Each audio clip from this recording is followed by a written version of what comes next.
ನಮಸ್ತೆ ಅವರಿಗೂ. ಇವತ್ತೊಂದು ಯಾವುದೇ ವಿಡಿಯೋ ಮಾಡಿಲ್ಲ ನಾನು, ಯಾಕಂದರೆ ತುಂಬ ಬ್ಯುಸಿ ಇದ್ದೆ ಬೆಳಿಗ್ಗೆ. ನಿನ್ನೆ ಸ್ವಲ್ಪ ರಾತ್ರಿ ಮಾಡಿದ ವಿಡಿಯೋ ಸ್ವಲ್ಪ ಖಾರವಾಗಿ ನಾಟಿದೆ ತಿಮ್ಮ ರೌಡಿಯವರ ಶಿಷ್ಯರಿಗೆ. ಸೊ ಬಾಂಡ್ ಮತ್ತು ವಿಜಯ ನರವಿದೇನು ಸುದ್ದಿ ಇಲ್ಲ. ಇವತ್ತು ಹೀಗೆ ನಾನು ಜಸ್ಟ್ ಮೊಬೈಲ್ ನೋಡಿದಾಗ ನನಗೊಂದು ಇದು ವಾಟ್ಸಪ್ ಬರುತ್ತೆ ನನಗೆ, ಫೇಸ್ಬುಕ್ಕಲ್ಲಿರೋ ಪೋಸ್ಟ್. ನಾನು ಫೇಸ್ಬುಕ್ ನೋಡಲ್ಲ. ಹಿರಿಯ ಅಡ್ವೊಕೇಟ್ ದೊರೆ ರಂಗರಾಜ್ ಸರ್ದು ಹೆಸರು ಬಂದಿದೆ. ವಿಶ್ವಾಸ್ ಶೆಟ್ಟಿ ತಿಮ್ಮ ರೌಡಿಯ ಶಿಷ್ಯ, ಪಟ್ಟದ ಶಿಷ್ಯನೋ ಗೊತ್ತಿಲ್ಲ. ಸೊ ವಿಶ್ವಾಸ್ ಶೆಟ್ಟಿ, ಫಸ್ಟ್ ನೀನು ಆ ಸೌಜನ್ಯನ ಫೋಟೋ ತೆಗೆದು ನಿನ್ನ ರಿಯಲ್ ಐಡಿಯಿಂದ ಬಂದರೆ ಮಾತಾಡ್ಬೋದು. ಯಾರೇ ಆಗಿರಲಿ ನೀನು. ವಿಷಯ ಇಷ್ಟೇ, ಸೌಜನ್ಯ ಹೋರಾಟಕ್ಕೆ ನಾನು ನಿಮ್ಮ ಗ್ಯಾಂಗ್ ಬಿಟ್ಟು ಬರೋ ಮೊದಲೇ ಇವರ ಪರಿಚಯ ನನಗಾಗಿತ್ತು. ನನಗೆ ನಂಬರ್ ನನ್ನ ತುಂಬ ಕೇಸ್ಗಳನ್ನು, ಬೆಂಗಳೂರಿನ ಕೇಸ್ಗಳನ್ನು ಒಟ್ಟು ಮಾಡಿ ಕ್ವ್ಯಾಶ್ ಮಾಡೋ ಒಂದು ಇದಿತ್ತು. ಅದಕ್ಕೋಸ್ಕರ ನಾನು ಎಲ್ಲ ಕಡೆಯಿಂದ ಫೈಲ್ಗಳು ತಗೊಂಡು ಎರಡು ಆಪ್ಷನ್ ಇತ್ತು ನನಗೆ. ಪ್ರಶಾಂತ್ ಅವರು ಬಾಲನ್ ಸರ್ನ್ನು ಕಾಂಟ್ಯಾಕ್ಟ್ ಮಾಡ್ಲಿಕ್ಕೆ ಹೇಳಿದ್ರು, ದಿನೇಶ್ ಗಾಣಿಗನು ಬಾಲನ್ ಸರಿಗೆ ಕಾಂಟ್ಯಾಕ್ಟ್ ಮಾಡ್ಲಿಕ್ಕೆ ಹೇಳಿದರು. ಆ ನಡುವೆ ನನಗೆ ದೊರೆ ಸರ್ದು ಪರಿಚಯ ಆಯಿತು, ಅವರದ್ದು ಆಪ್ಷನ್ ಇತ್ತು. ಅವರನ್ನು ಮಾತಾಡಿಸಿದೆ ನಾನು. ಸೊ ಅವರು ಕೂಡ ಆಪ್ಷನ್ ಕೊಟ್ಟರು ನನ್ನ ನಿಶ್ಚಲ್ ಜೈನ್ ಕೇಸಲ್ಲಿ. ಯಾಕಂದರೆ ನಿಶ್ಚಲ್ ಜೈನ್ ಕೇಸಲ್ಲಿ ನನಗೆ ಒಂದು ಸ್ಟ್ರಾಂಗ್ ಅಡ್ವೊಕೇಟ್ ಬೇಕಿತ್ತು, ಹೈಕೋರ್ಟ್ ಅಡ್ವೊಕೇಟು. ಸೊ ನಾನು ಅದಕ್ಕೆ ಎಷ್ಟು ಖರ್ಚು ಮಾಡಲಿಕ್ಕೂ ರೆಡಿ ಇದ್ದೆ. ಆ ಅಮೌಂಟನ್ನು ನಾನು ಆಲ್ರೆಡಿ ರೆಡಿ ಮಾಡಿಟ್ಟಿದ್ದೆ. ಆ ದುಡ್ಡನ್ನೇ ನಾನು ಪ್ರಶಾಂತ್ ಅವ್ರಿಗೆ ಕೊಟ್ಟಿರೋದು. ನಿಶ್ಚಲ್ ಜೈನ್ ಕೇಸ್ ಇದೇ ತಿಂಗಳಿದೆ, ನೆಕ್ಸ್ಟ್ ತಿಂಗಳು ಕೂಡ ಇದೆ. 2 ಕೇಸ್ ಇದೆ ನನಗೆ ಕಬ್ಬನ್ ಪಾರ್ಕಲ್ಲಿ. ಸೊ ನಾನು ಈ ಎಲ್ಲ ಫೈಲ್ಗಳನ್ನು ಒಟ್ಟು ಮಾಡಿ ಇಲ್ಲಿ ಒಂದು ಅಡ್ವೊಕೇಟಿಗೆ ಕೊಟ್ಟಿದ್ದೆ. ಸೊ ಅವರು ಹೇಳಿದರು, ನನಗೆ ಪರ್ಸ್ನಲ್ ಅಡ್ವೊಕೇಟ್ ಇದ್ದಾರೆ, ಪೇಯ್ಡ್ ಅಡ್ವೊಕೇಟ್ ಇದ್ದಾರೆ ಧನಂಜಯ ಅಂತ. ಅವರಲ್ಲ, ನಿಮ್ಮ ಬುರ್ಡೆ ಇದು ಕೇಸ್ ಹ್ಯಾಂಡಲ್ ಮಾಡಿದ ಧನಂಜಯ ಅಲ್ಲ, ನನ್ನ ಹೌಸ್ ಓನರ್ ಮಾಡಿಕೊಟ್ಟು ಒಂದು ಧನಂಜಯ ಅಂತ ಅಡ್ವೊಕೇಟ್ ಇದ್ದಾರೆ. ತುಂಬ ಒಳ್ಳೆ ಅಡ್ವೊಕೇಟ್ ಅವರು. ಅವ್ರು ನನಗೊಂದು ಸಜೆಸ್ಟ್ ಮಾಡಿದರು, ಮೇಡಮ್ ನನಗೆ ಫ್ರೀಯಾಗಿ ಮಾಡಿಕೊಡ್ಲಿಕ್ಕೆ ಆಗಲ್ಲ, ನಿಮ್ಮ ಟೀಮ್ನವ್ರು ಯಾರಾದಿದ್ದರೆ ಒಳ್ಳೇದಿತ್ತು ಅಂತ. ಸೊ ನಾನು ನಮ್ಮ ಇವರು ಜಯಂತ್ ಅವರಿಗೆ ಹೇಳುವಾಗ ಜಯಂತ್ ಅವ್ರು ಹೇಳಿದ್ರು, ಅಕ್ಕ ಎಲ್ಲ ಫೈಲ್ ತೊಗೊಂಬನ್ನಿ, ನಮಗೆ ದೊರೆ ಸರಲ್ಲಿ ಕೊಡೋಣ ಅಂತ. ಬಟ್ ನಾನು ಜಯಂತ್ ಅವ್ರಿಗೆ ಹೇಳಿದೆ, ಜಯಂತ್ ಅವರೇ ನನಗೆ ಫ್ರೀ ಅಡ್ವೊಕೇಟ್ ಬೇಡ. ಯಾಕಂದರೆ ನಾನು ನಿಶ್ಚಲ್ ಜೈನ್ ಕೇಸಲ್ಲಿ ಫಸ್ಟ್ ನಾನು ಕೇಸ್ ಆಗುವಾಗ ಇದೇ ಮಹೇಶ್ ಅಣ್ಣನ ಕೇಸಿಗೆ ನಾನು ಹೈಕೋರ್ಟಿಗೆ ಹೋಗಿರುವಾಗ ಮಹೇಶ್ ಅಣ್ಣ ನನ್ನ ಕರೆದ್ರು, ಬನ್ನಿ ಮೋಹಿತ್ ಇದ್ದಾರೆ, ಅದೇನಾದರೂ ಮಾಡೋಣ ಅಂತ. ನಾನು ಮತ್ತೆ ಮೋಹಿತ್ ಅವರಲ್ಲಿ ಮಾತಾಡಿಸಿ ಮೋಹಿತ್ ಅವರ ಕಚೇರಿಗೆ, ಮಲ್ಲೇಶ್ವರಂ ಕಚೇರಿಗೆ ಹೋಗಿ ವಕಾಲತ್ ಸೈನ್ ಮಾಡಿಕೊಟ್ಟು ಬಂದಿದ್ದೇನೆ ವಿಶ್ವಾಸ್ ಶೆಟ್ಟಿಯವರೇ. ಇಲ್ಲಿವರೆಗೆ ಆ ವಕಾಲತ್ ಕೋರ್ಟಿಗೆ ಹೋಗಿಲ್ಲ. ಮತ್ತು ಸ್ವತಃ ನಾನು ಎಜುಕೇಟೆಡ್ ಆದ ಕಾರಣ ಈ ಕೋರ್ಟ್ ಇದನ್ನು ಡೌನ್ಲೋಡ್ ಮಾಡಿ ಅದರ ಸ್ಟ್ಯಾಟಸ್ ಎಲ್ಲ ಚೆಕ್ ಮಾಡಿ ನನ್ನ ಅಡ್ವೊಕೇಟ್ ಧನಂಜಯ ಅವರಿಗೆ ಕೇಳಿದಾಗ ಅವರು ಅದನ್ನು ಫಾರ್ವರ್ಡ್ ಮಾಡಿ ಅದನ್ನು ಕೇಸ್ ಎವಿಡೆನ್ಸ್ವರೆಗೆ ಬಂದಿದೆ. ಹೈಗ್ರೌಂಡಿದ ಒಂದು ಕೇಸೇ ಎವಿಡೆನ್ಸ್ವರೆಗೆ ಬಂದಿದೆ. ಇನ್ನೂ ಮೋಹಿತ್ ಸರ್ದು ವಕಾಲತ್ ಹೋಗಿಲ್ಲ. ಸೊ ನನಗೆ ವಿಶ್ವಾಸ ಹೋಯಿತು, ಮಹೇಶ್ ಅಣ್ಣನ ಅಡ್ವೊಕೇಟ್ನ ವಿಶ್ವಾಸ ಹೋಯಿತು. ನಾನು ಮೋಹಿತ್ ಸರ್ನ್ನು ಬ್ಲೇಮ್ ಮಾಡಲ್ಲ, ಯಾಕಂದರೆ ಮೋಹಿತ್ ಸರ್ನ್ನು ಇನ್ಬಿಟ್ಟು ನಾನು ಕಾಂಟ್ಯಾಕ್ಟ್ ಮಾಡುವಾಗ ಏನಾದರೂ ಹೆಲ್ಪ್ ಬೇಕಿದೆ ಕೇಳಿ ಅಂತ. ಮೋಹಿತ್ ಸರ್ ಫೀಸೇ ಮಹೇಶ್ ಅಣ್ಣ ಸರಿಯಾಗಿ ಕೊಟ್ಟಿಲ್ಲ. ಇನ್ನು ಮೋಹಿತ್ ಸರ್ ನಮ್ಮದು ಕೇಸ್ ಮಾಡ್ತಾರಾ? ನಾನು ಹೇಳ್ತೀನಿ, ಒಂದು ಅಡ್ವೊಕೇಟಿಗೆ ಫೀಸ್ ಕೊಡದಿದ್ದರೆ ವರ್ಕ್ ಮಾಡಲಿಕ್ಕೆ ಆಗಲ್ಲ. ಯಾಕಂದರೆ ನಮ್ಮ ಥರ ಸ್ಯಾಲ್ರಿ ಇಲ್ಲ ಅವರಿಗೆ ಕೋರ್ಟ್ ಫೀಸ್ ಇದೆ, ಅಲ್ಲಿ ಕಟ್ಟಬೇಕಾದ ಪೇಪರ್ ಚಾರ್ಜಸ್ ಇದೆ, ಸ್ಟ್ಯಾಂಪ್ ಚಾರ್ಜಸ್ ಇದೆ. ನಾನು ಕೊಡ್ತೀನಿ. ನಾನು ಸಿರಾಜುದ್ದೀನ್ ಅವರಿಗೆ ಹೇಳಿದ್ದೀನಿ, ನಿಮ್ಮ ಫೀಸ್ ನಾನು ಖಂಡಿತ ಕೊಡ್ತೀನಿ ಸಿರಾಜುದ್ದೀನ್ ಅವರೇ, ನೀವು ಅದನ್ನು ನನ್ನ ಬೆಳ್ತಂಗಡಿ ಕೇಸಿದ್ದು ಇದು ಮಾಡಿದರೆ ನಾನು ಖಂಡಿತ ಕೊಡ್ತೀನಿ. ಯಾಕಂದ್ರೆ ನನಗೊಂದು ದೊಡ್ಡ ಅಮೌಂಟ್ ಬರೋದಕ್ಕಿದೆ. ನಾನು ಹಾಕಿದ ಒಂದು ಚೆಕ್ ಕೇಸ್ದು 8 ಲಕ್ಷ ರೂಪಾಯಿ ಒಂದು ಆಲ್ಮೋಸ್ಟ್ ನಿಯರ್ ಬೈ ಆಗ್ತಾಯಿದೆ. ಏನಾದರೂ ಒಂದು ಇತ್ಯರ್ಥ ಆಗ್ಬೋದು. ನಾನೇನು ಅಷ್ಟು ಫೈನಾನ್ಷಿಯಲಿ ಪೂರ್ ಬ್ಯಾಕ್ಗ್ರೌಂಡಿಂದ ಬಂದಿದ್ದಲ್ಲ. ನನ್ನ ಅಕ್ಕ ತಂಗಿಯರ್ದೆಲ್ಲ ಗೊತ್ತಿರ್ಬೋದು ನಿಮಗೆ, ವರ್ಕ್ ಎಲ್ಲ. ಸೊ ಎಲ್ಲ ಗೌರ್ಮೆಂಟ್ ಎಂಪ್ಲಾಯೀಸ್ 1 ಲಕ್ಷದ ಹತ್ರ ಸಂಬಳದಲ್ಲಿ ದುಡಿಯೋರು. ನಾನು ಸೇನು ಕಡಿಮೆ ಇಲ್ಲ. ನನಗೂ ಸಹ ನನ್ನ ಖರ್ಚಿಗೆ ಬೇಕಾದಷ್ಟು ಇದೆ. ಸ್ವಲ್ಪ ಲೋನ್ ಇದೆ ಬಿಟ್ಟರೆ ನನಗೆ ದೊಡ್ಡ ಪ್ರಾಬ್ಲಮ್ ಇಲ್ಲ. ತಿಂಗಳಿಗೆ 20-25 ಸಾವಿರ ಸೇವ್ ಮಾಡ್ತಾ ಇದ್ದವಳು ನಾನು. ಓಕೆ, ಅದರಲ್ಲಿ ಒಂದು 5 ಸಾವಿರ ನಾನು ಅಡ್ವೊಕೇಟಿಗೆ ಕೊಟ್ಟರು ನಾನೇನು ಬೇಜಾರು ಮಾಡ್ಕೊಳ್ಳಲ್ಲ, ಗೊತ್ತಾಯ್ತಾ? ಸೊ ದೊರೆ ರಂಗರಾಜ್ ಸರು ನನಗೆ ಹಿರಿಯ ಅಡ್ವೊಕೇಟು. ನಾನು ಇತ್ತೀಚೆಗೆ ಅವರನ್ನು ಭೇಟಿಯಾಗಿ ನಾನು ಮತ್ತು ಸುಜಾತ ಭಟ್ ಸುಮಾರು 6 ಗಂಟೆಯಿಂದ 10 ಗಂಟೆವರೆಗೆ ಅವರಲ್ಲಿ ಮಾತಾಡಿದ್ದೀನಿ. ಒಂದು ಎನ್ ಅಡ್ವೊಕೇಟ್ ಅಲ್ಲ, ಎನ್ ಬಿಗ್ ಬ್ರದರ್, ನನ್ನೊಂದು ದೊಡ್ಡ ಅಣ್ಣನಾಗಿ ಅಥವಾ ನನ್ನೊಂದು ಹಿರಿಯ ಸ್ಥಾನದಲ್ಲಿ ಅವರು ನಮಗೆ ಗೈಡ್ ಮಾಡ್ತಾ ಇದ್ದಾರೆ. ತುಂಬ ಒಳ್ಳೆಯ ವ್ಯಕ್ತಿ. ನಾನು ಅವರಿಗೆ ಒಂದೇ ಹೇಳಿದ್ದು, ಸರ್ ಈ ಬುರ್ಡೆ ಗ್ಯಾಂಗಿದ್ದು ಬೇಡ. ಯಾಕಂದರೆ ಧನಂಜಯ ಸರ್ ಹಿಂದೆ ಸರಿದಿದ್ದಾರೆ, ಗೊತ್ತಲ್ಲ ನಿಮಗೆ ಧನಂಜಯ ಸರ್ ಯಾಕೆ ಹಿಂದೆ ಸರಿದ್ರು ಅಂತ. ಅವರ ಹೆಸರು ಹಾಳಾಗ್ತಿತ್ತು ಈ ಬುರ್ಡೆ ಗ್ಯಾಂಗ್ನವರು. ಸರ್ ಇದು ಫುಲ್ ಗೋಲ್ಮಾಲ್ ಇದೆ. ನಾನು ತುಂಬ ವಿಷಯನ ಅವರಿಗೆ ತಿಳಿಸಿದ್ದೀನಿ. ಈ ಗ್ಯಾಂಗ್ ಸರಿ ಇಲ್ಲ ಸರ್, ನಿಮ್ಮ ಹೆಸರು ಹಾಳಾಗೋದು ಬೇಡ ಅಂತ ನಾನು ಹೇಳಿದ್ದೀನಿ. ಮತ್ತು ಅವರೇ ಡಿಸಿಷನ್, ಅವರು ಕಂಟಿನ್ಯೂ ಮಾಡ್ತಿದ್ದೆ. ಎಲ್ಲ ಅಡ್ವೊಕೇಟಿಗೂ ಲಕ್ಷ ಕೊಡ್ತಾರೆ ಮಹೇಶ್ ಶೆಟ್ಟಿ ತಿಮ್ರೋಡಿಯವರು.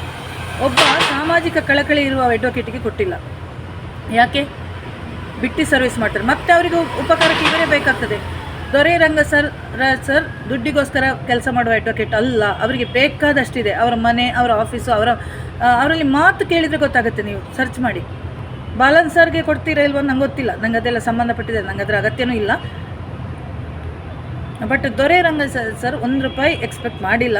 ಅವರೇ ಕೈಯಾರೆ ಸ್ವತಃ ಖರ್ಚು ಮಾಡಿಕೊಂಡು ಬಂದು ಕೋರ್ಟಿನ ವಿಷಯದಲ್ಲಿ ನಿಮಗೆ ಹೆಲ್ಪ್ ಮಾಡಿದ್ದಾರೆ. ಬಟ್ ನೀವೇನು ಮಾಡಿದ್ದೀರಿ ಅಂತ ನಂಗೆ ಗೊತ್ತೇ, ಮುಂದಿನ ವೀಡಿಯೋದಲ್ಲಿ ಹೇಳ್ತೀನಿ ಅವರ ಪರ್ಮಿಷನ್ ಇದ್ಕೊಂಡು, ಆಯಿತಾ? ನನಗೆ ಯಾರ ಹೆದರಿಕೆಯೂ ಇಲ್ಲ ಯಾರ ಹೆಸರು ಹೇಳೋದಕ್ಕೆ.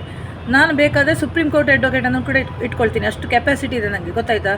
ಇನ್ನು ಅವರ ಹೆಸರು ಹೇಳ್ಬೇಡಿ, ಇವರ ಹೆಸರು ಹೇಳ್ಬೇಡಿ, ಯಾರ ಹೆಸರು ಹೇಳೋದಿದ್ದು ನನಗೆ ಎಲ್ಲ ದುಡ್ಡು ಕೊಟ್ಟರೆ ಯಾವ ಅಡ್ವೊಕೇಟ್ರಿ ಬರಲ್ಲ ಬೆಂಗಳೂರಲ್ಲಿ. ಎಷ್ಟು ಅಡ್ವೊಕೇಟ್ಸ್ ಬೇಕು ನಿಮಗೆ ಕೇಸ್ ಇಲ್ಲದೆ ನಿಂತಿದ್ದು? ಏನಿಲ್ಲ ಅಂದರೆ ನಮ್ಮ ಶೈಲು ಅಂಟಿ ಮಾಡ್ತಾರೆ ನನ್ನ ಕೇಸು, ಕೇಳಿ ನೋಡಿ ಬೇಕಾದರೆ, ಆಯಿತಾ. ನನಗೆ ಎಷ್ಟು ಬರೀತಾರೆ, ನನ್ನ ರಿಲೇಟಿವ್ಸಲ್ಲೇ ಇದ್ದಾರೆ ಅಡ್ವೊಕೇಟು, ನಾನು ಬೇಡ ಅಂತ ಇಟ್ಟಿದ್ದೀನಿ. ನನ್ನ ಕಾಸರಗೋಡಲ್ಲಿ ಹೋದರೆ ನಂಗೆ ಬೇಕಾದಷ್ಟು ರಿಲೇಟಿವ್ಸ್ ಇದ್ದಾರೆ, ಹೈಕೋರ್ಟಲ್ಲಿ ಇದ್ದಾರೆ. ನಮ್ಮ ರವಿ ಅಣ್ಣವ್ರು ಹೇಳಿದ್ರು ಅವ್ರ ಕಸಿನ್ ಇದ್ದಾರೆ, ಅವ್ರ ಹತ್ರ ತೊಗೊಂಡೋಗಿ ಅಂತ. ನಿಮ್ಮ ರವಿ ಅವರವರು ನನಗೆ ಹೆಲ್ಪ್ ಮಾಡಿದ್ರು, ಒಂದು ಅಡ್ವೊಕೇಟ್ ನಂಬರ್ ಕೊಟ್ಟು. ನನ್ನದೇ ಹೌಸ್ ಓನರ್ದು ಇನ್ನೊಬ್ಬರು ಫ್ರೆಂಡ್ ಇದ್ದಾರೆ ಬಿಲ್ಡರ್, ಅವರು ಹೇಳಿದ್ರು ದುಡ್ಡೇನು ಕೊಡೋರು ಬೇಡ ಅಂತ. ಅವರು ತುಂಬ ಸಲ ನನ್ನ ಫೈಲ್ ತೊಗೊಂಡೋಗಿ ನೋಡಿಟ್ಟಿದ್ರು. ಅವ್ರು ಸ್ವಲ್ಪ ಬಿಸಿ ಇದ್ದ ಕಾರಣ ನಾನು ಬೇಗ ತೊಗೊಂಡೆ, ನಮ್ಮವರೇ ಮಾಡಿದರೆ ಒಳ್ಳೆಯದು, ಯಾಕಂದರೆ ಕೇಸಿನ ವಿಚಾರ ಗೊತ್ತಿರಬೇಕು ವಾದ ಮಾಡಲಿಕ್ಕೆ. ಇನ್ನು ವಿಷ್ಣುಮೂರ್ತಿ ಮಠ ಮತ್ತು ರಾಬರ್ಟ್ ರೋಸರಿ ಅವತ್ತು ಮಹಿಳಾ ಸಮಾವೇಶದಲ್ಲಿ ಸಿಕ್ಕುವಾಗ ನಿಮ್ಗೆ ಯಾಕ್ರಿ ಅಡ್ವೊಕೇಟ್, ನಿಮ್ಮ ಕೇಸನ್ನು ನೀವೇ ವಾದ ಮಾಡಿ ನಾವು ಹೆಲ್ಪ್ ಮಾಡ್ತೀವಿ ಅಂತ ಹೇಳಿದ್ದಾರೆ. ಸೊ ತುಂಬ ಸಜೆಷನ್ ತೊಗೊಂಡು ನಾನೇ ಕ್ರಾಸ್ ಮಾಡ್ತೀನಿ. Why I need on advocate, ನನಗೆ ಇಷ್ಟು ಗೊತ್ತಿಲ್ವಾ ಕಾನೂನು. ಸೊ ಇದು ವಿಶ್ವಾಸ್ ಶೆಟ್ಟಿಗೆ ಹೇಳಿದ್ದು.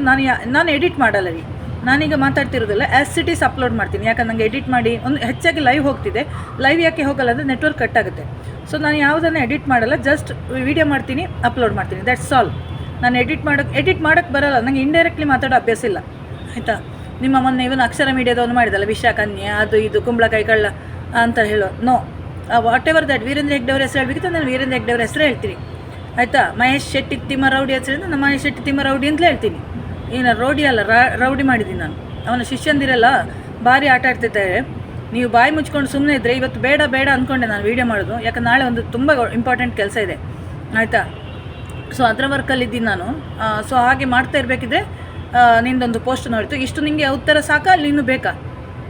ವಿಶ್ವಾಸ್ ಶೆಟ್ಟಿ ಫಸ್ಟ್ ನಿನ್ನೊಂದು ಮುಖ ತೋರಿಸಿದ್ರೆ ಒಳ್ಳೇದಿತ್ತು. ನನ್ನ ನಂಬರ್ ಗೊತ್ತಲ್ಲ ನಿಮಗೆ, ಗ್ರೂಪಿಂದ ತೆಗೆದು ಒಂದು ಮೆಸೇಜ್ ಮಾಡಿದರೆ ನಮಗೆ ಮುಖತಃ ಮಾತಾಡ್ಬೋದು, ಸುಮ್ಮನೆ ಈ ಥರ ವೀಡಿಯೋ ಮಾಡಿ ಮಾತಾಡೋದಕ್ಕಿಂತ. ಸೊ ನನಗೆ ಅಡ್ವೊಕೇಟ್ಸ್ ಬೇಕಾದಷ್ಟಿದ್ದಾರೆ, ಡೋಂಟ್ ವರಿ, ಆಯಿತಾ. ನೀನು ಏನು ಟೆನ್ಷನ್ ಮಾಡಬೇಡ. ದೊರೆ ರಂಗರಾಜ್ ಸರ್ ಜೊತೆ ನನಗೆ ಕಾಂಟ್ಯಾಕ್ಟ್ ಇದೆ, ನಾನು ಯಾವಾಗ ಬೇಕಾದರೂ ಮೆಸೇಜ್ ಮಾಡ್ತೀನಿ, ಯಾವಾಗ ಬೇಕಾದರೂ ಮಾತಾಡ್ತೀನಿ. ನಾನು ಅವರಿಗೆ ಫ್ರೀಯಾಗಿ ಮಾಡಿಕೊಡಲ್ಲ. ನಿಮ್ಮ ಜಯಂತ್ 5 ಪೈಸೆ ಕೊಡೋದು ಹೋದಲ್ಲ, ಅಷ್ಟೆಲ್ಲ ಖರ್ಚು ಮಾಡಿಸ್ಕೊಂಡು.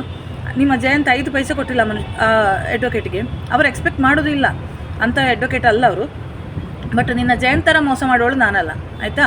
ನಾನು ನನ್ನ ಫ್ಯಾಮಿಲಿನ 5 ಪೈಸೆ ನಾವು ಯಾರಿಗೂ ಮೋಸ ಮಾಡಿದವರಲ್ಲ, ಇನ್ನೂ ಮೋಸ ಮಾಡಿದವರಲ್ಲ. ನಿನ್ನ ಸ್ವಲ್ಪ ಮಹೇಶ್ ಅಣ್ಣ ತಿಮ್ಮ ರೌಡಿಗೂ ಹೇಳು, ಅಲ್ಲಿ ಬಾಂಬೆಯಿಂದ ದುಡ್ಡು ಬಂದು ಇಲ್ಲಿ ಅಡ್ವೊಕೇಟಿಗೆ ದುಡ್ಡು ಕೊಡದೆ ಹುಡುಗರಿಗೆ ಡ್ರಿಂಕ್ಸ್ ಮಾಡಿಸಿ ಮೋಜು ಮಸ್ತಿ ಮಾಡಿಸೋದಲ್ಲ, ಆಯಿತಾ. ಯಾಕೆ ಹಿರಿಯ ಅಡ್ವೊಕೇಟ್ ಧನಂಜಯ್ ಹಿಂದೆ ಸರಿದ್ರು ಇದರಿಂದ ನಿಮ್ಮ ಬುರುಡೆ ಕೇಸಿಂದ? ನಾನೇನಾದರೂ ಹೇಳಿದ್ನಾ? ಓಕೆ. ಸೊ ಬರ್ತೀವಿ, ನಾವು ಎಲ್ಲರೂ ಒಟ್ಟಿಗೆ ಬರ್ತೀವಿ. ನಾನು, ಸುಜಾತಾ ಭಟ್, ದೊರೆ ಸರು, ಒಂದೊಳ್ಳೆ ಚಾನಲಲ್ಲಿ ಎಲ್ಲ ಸತ್ಯಾಸತ್ಯ ಅಂತ ಹೇಳ್ತೀವಿ ನಾವು. ಬಟ್ ನಾನು ಹೇಳ್ತೀನಿ, ಬುರುಡೆ ಟೀಮಿಂದು ಕತೆ ಗೋವಿಂದ, ಇನ್ನು ಅರೆಸ್ಟ್ ಆಗಬೇಕಷ್ಟೇ. ಇವತ್ತು ಕೂಡ ಸೋಮವಾರ ನಾನು ಪ್ರಾರ್ಥನೆ ಮಾಡಿಕೊಂಡೆ ಮಂಜುನಾಥನಿಗೆ, ಆದಷ್ಟು ಬೇಗ ದಿನಾ ನಾನು ದೀಪ ಹೊತ್ತಿಸುವಾಗ ಆ ಬುರುಡೆ ಟೀಮ್, ಧರ್ಮಸ್ಥಳ ಕ್ಷೇತ್ರ ಎದುರು ಷಡ್ಯಂತ್ರ ಮಾಡಿದ ಬುರುಡೆ ಟೀಮು, ನಮ್ಮ ಪವಿತ್ರ ಕ್ಷೇತ್ರದ ಹೆಸರನ್ನು ಹಾಳು ಮಾಡಿದ ಬುರುಡೆ ಟೀಮು, ಆದಷ್ಟು ಬೇಗ ಸೌಜನ್ಯ ಪರ ಹೋರಾಟ ಸತ್ಯ ಇತ್ತು, ಬುರುಡೆ ಟೀಮ್ನಲ್ಲಿ ಸತ್ಯ ಇಲ್ಲ, ಅದು ದೊಡ್ಡ ಸುಳ್ಳು, ದೊಡ್ಡ ಷಡ್ಯಂತ್ರ, ದೊಡ್ಡ ದುಡ್ಡು ಮಾಡೋಕ್ಕೆ ಬಂದ ದಂಧೆ ಅದು. ಆ ಬುರುಡೆ ಟೀಮನ್ನು ಆದಷ್ಟು ಬೇಗ SIT ಇದು ಮಾಡಿ ಅರೆಸ್ಟ್ ಮಾಡಿ. ನಾನು ನಿಮ್ಮಲ್ಲಿ ಕಳಕಳಿಯಿಂದ ವಿನಂತಿಸ್ತೇನೆ, ಸಾಧ್ಯ ಆದರೆ ನಾನು SIT ಟೀಮನ್ನು ಭೇಟಿ ಆಗ್ತೀನಿ. ಇವರ ತುಂಬ ಮುಖವಾಡಗಳನ್ನು ನಾನು ಬಯಲು ಮಾಡ್ತೀನಿ. ದೊಡ್ಡ ಷಡ್ಯಂತ್ರನೇ ನಡೆದಿದೆ ಇದರ ಹಿಂದೆ. ಇವರ ಉದ್ದೇಶ ಇದು ಸೌಜನ್ಯ ನೆವನ ನ್ಯಾಯ ಒದಗಿಸೋದಲ್ಲ, ಒಂದು ದಂಧೆ ಮಾಡೋದು, ದುಡ್ಡು ಪ್ರಚಾರ, ಇದರಲ್ಲಿ ಎಲ್ಲರೂ ಇನ್ವಾಲ್ವ್ ಆಗಿದ್ದಾರೆ. ಪ್ರತಿಯೊಬ್ಬರ ಮುಖವಾಡ ಕಳಚಿ ಬೀಳ್ತಿದೆ. ಒಂದೊಂದನ್ನೇ ಹೇಳ್ತೀನಿ ಮುಂದಿನ ವೀಡಿಯೋದಲ್ಲಿ. ಧನ್ಯವಾದಗಳು.